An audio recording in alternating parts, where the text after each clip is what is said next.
Welcome to 005. Today we will talk about 1,3-azoles. What are 1,3-azoles? Basically, 1,3-azoles are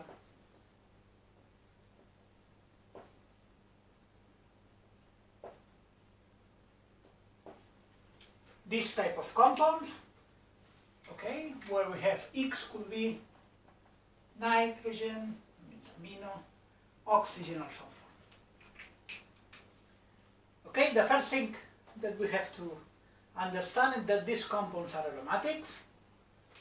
Okay, why aromatics? Because basically we have 2, 4 and a pair of electrons of this element that are in the pz orbital.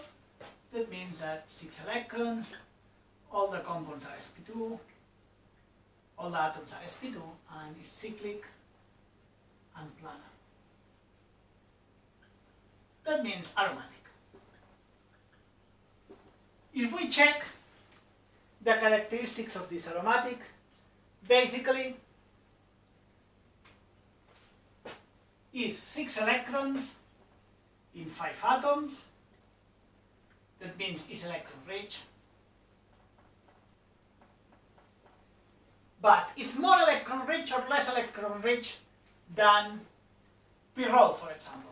Well, here what we have is 2 atoms that are not carbons, that are nitrogen and oxygen, or nitrogen and sulfur. In all these cases, all these atoms are more electronegative than carbon. That means that each one will attract more the electronic density than not the carbons. That means that if we compare with the pyrrole, we have 1 atom more that is attracting the electron density. That means that will be less active for the aromatic electrophilic substitution than pyrrole. That means will be less electron rich than pyrrole, more than benzene, but less than pyrrole. And this will define all his chemistry. Okay. We know that for the electrophilic aromatic substitution this will work well, and the orientation will be C2, C5. Okay? That means this is 1, 2, 3, 4, 5. Okay? We will get a mixture. That means if we want to do electrophilic aromatic substitution, normally it's not an excellent compound to do it. What about the nucleophilic aromatic substitution? Well, the nucleophilic aromatic substitution has to be worse than benzene, because basically it's an electron-rich ring, but has an exception. When we have here a leaving group, the reaction in C2 we have leaving group, the reaction is working very fast. Okay. For example, if we treat this with sodium methoxide, the methoxide will attack here, will form will intermediate, and then the chloride is departing to generate this compound.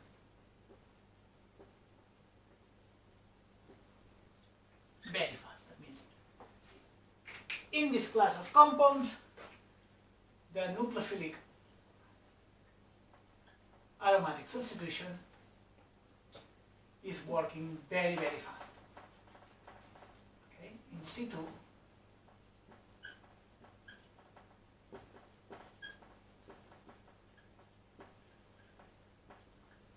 okay, it's working very well when we have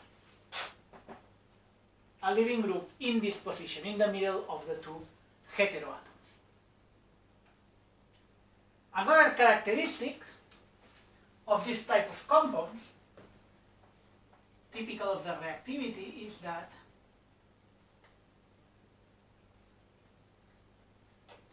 if we treat this type of compounds with a strong base, like LDA, like terbutyl lithium, what is happening is that we deprotonate this C2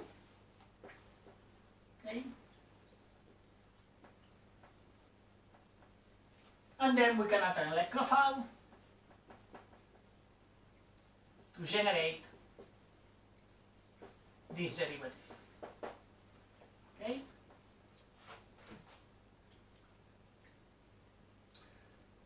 Be careful, because this is happening when we have an oxygen or sulfur. If we have here an NH, first we need to protect the NH like we did with the pyrrole. Okay? Remember, if we have here a hydrogen that is more acidic, obviously we have to protect this position and then do the deprotonation in situ. Another characteristic is that if we have this compound,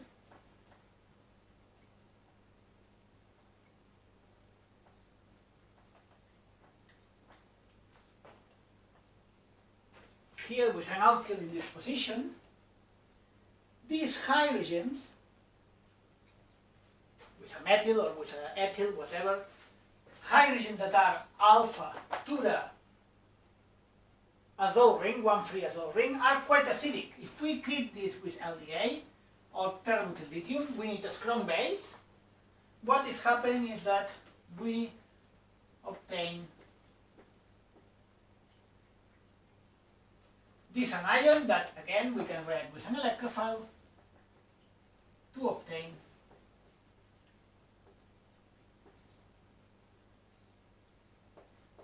this final compound.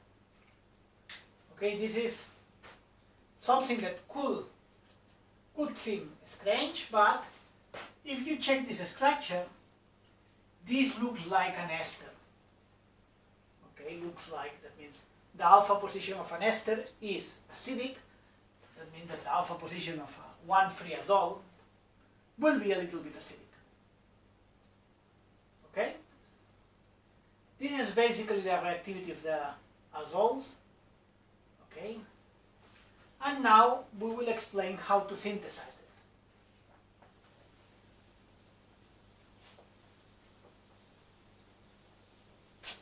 Okay, what we will do is how to synthesize azoles.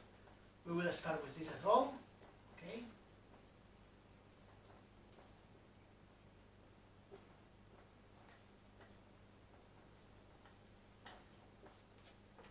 And the first that we can do is to break this bond.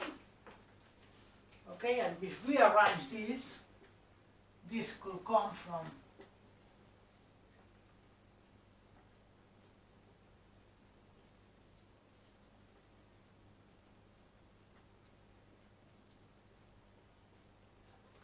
the condensation of a ketone with an amide.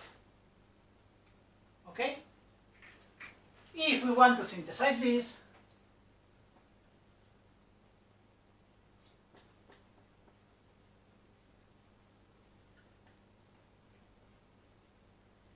we can break this amide bond, and what we get is this plus, for example, acid chloride.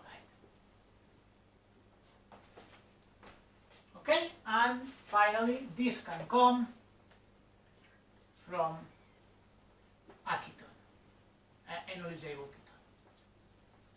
Okay, this is the record synthesis for the one free azole with nitrogen and oxygen. How it's working basically is we can start with the ketone, and the first thing that we need is to put an amino in the alpha position. How we can do it is basically the easier way is we can treat this with bromine plus acetic acid. We are doing a Hellborg-Haslinsky, and what we will get is the bromine in this position. When we have the bromine, we react this with azide, sodium azide for example. We have the substitution, and we get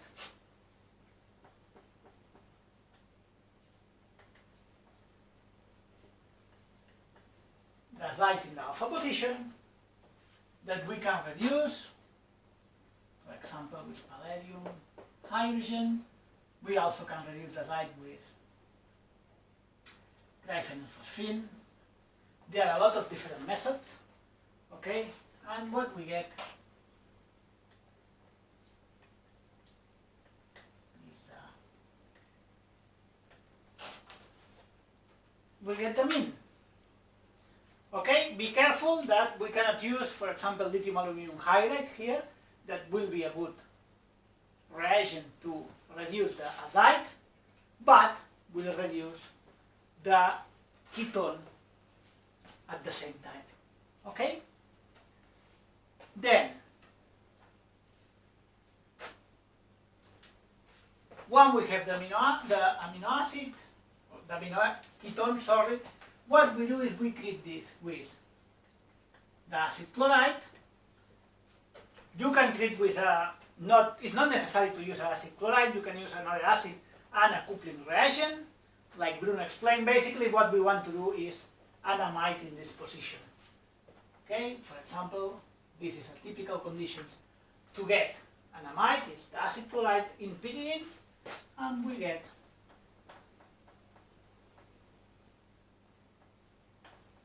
this final compound. Okay?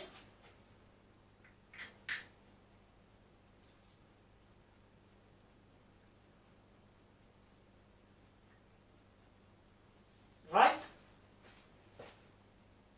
Okay.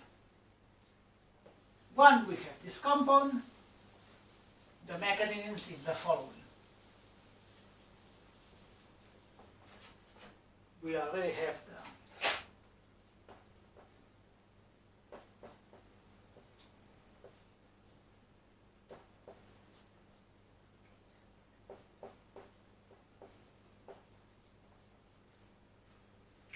okay, what is happening is that we need to treat this with acid and a dehydride and do a dehydration.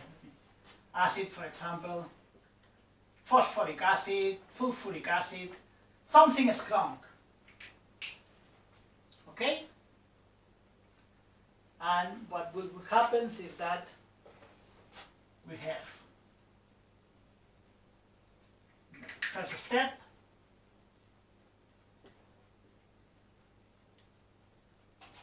what is happening is that we protonate the ketone,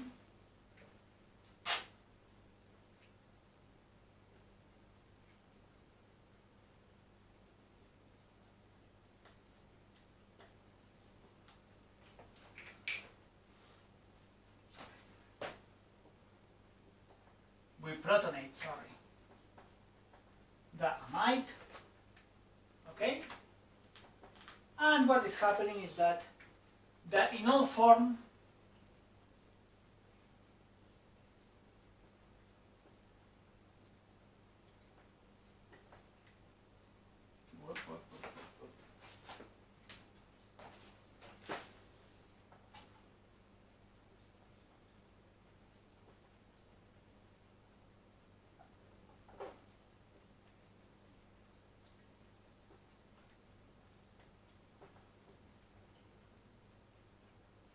okay, the enol form will attack the amide. Addition, we generate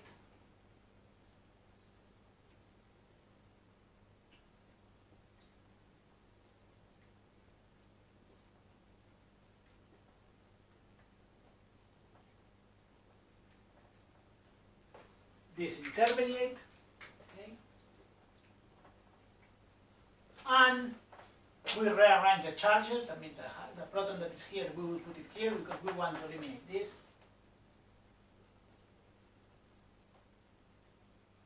And what we get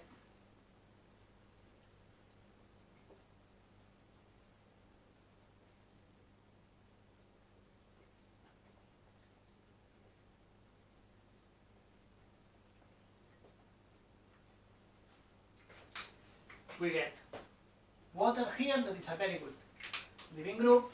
This will depart. And what we will form is here.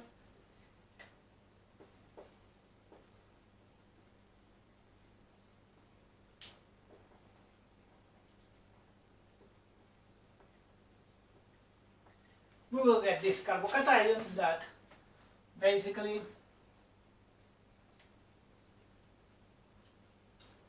we lost a hydrogen, we formed a double bond between the nitrogen and this carbon, and what we get is the final compound.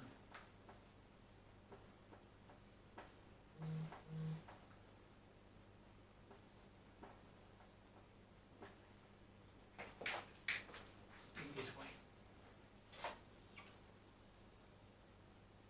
Okay? This is how we can form one 3azoles without any problem. Okay?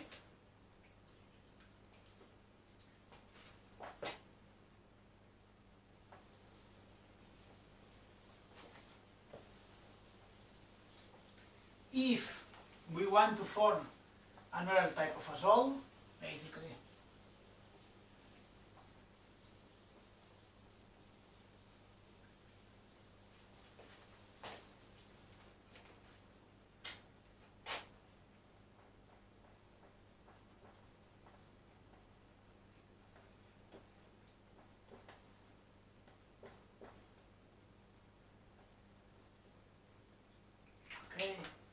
form of this type of azole, the only that we need to do is, as before, we do exactly the same synthesis than before, and when we arrive to this compound,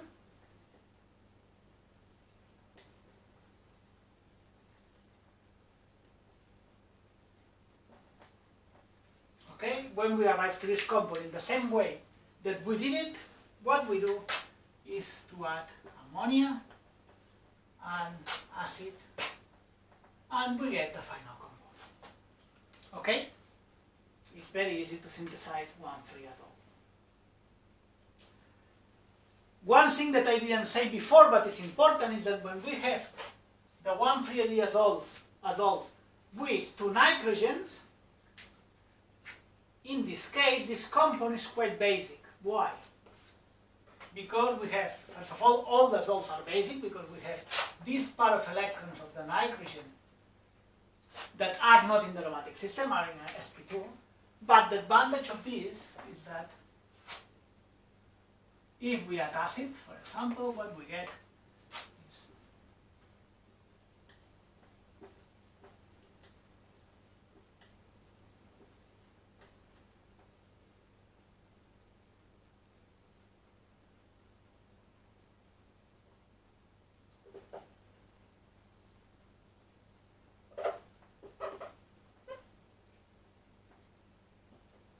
what we have is that we have this intermediate, but now we can do a resonant form.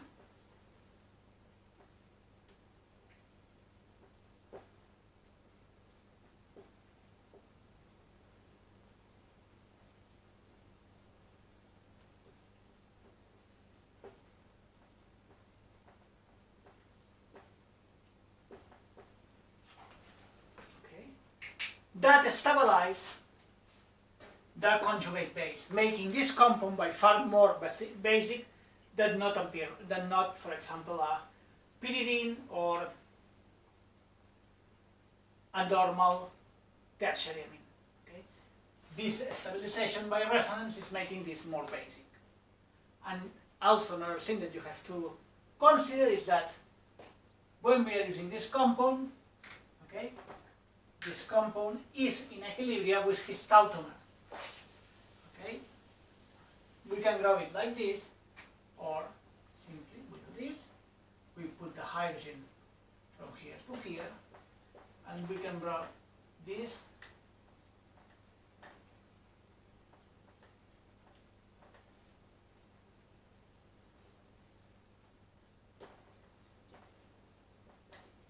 Okay? These are tautomers. Okay, that when we have 2 nitrogens, there are no difference between R1 and R2 positions. These 2 positions are the same. okay? Because we always can transform one, oops, I put the same, sorry. We can transform one in the other by doing this tautomerization. Okay? And that's all. This is all what I want to explain about azoles. And see you in the next lesson.